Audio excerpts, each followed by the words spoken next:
Why is it so essential to eliminate false achievement markers? False achievement markers is a teacher's worst enemy.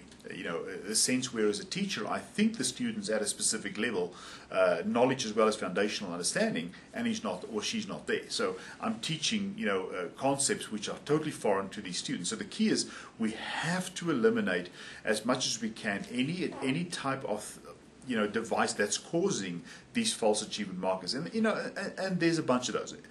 The biggest culprit, unfortunately, is multiple choice true or false.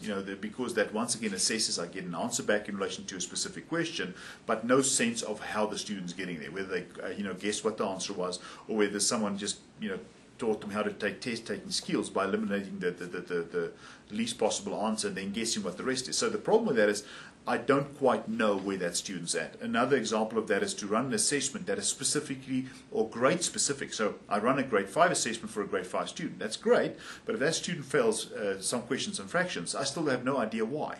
So I need to understand that that student missed key concepts earlier on, and that's what we have to address. So we don't want to run a grade specific assessments only.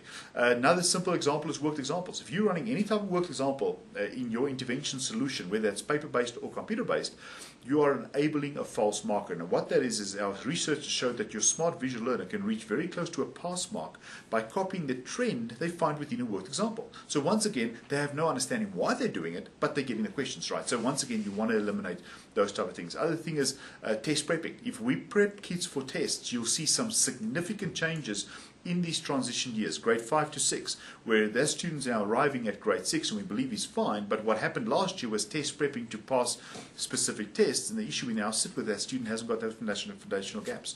And then of course the last one is not allowing students or adapting to different learning styles, and that's difficult for a teacher.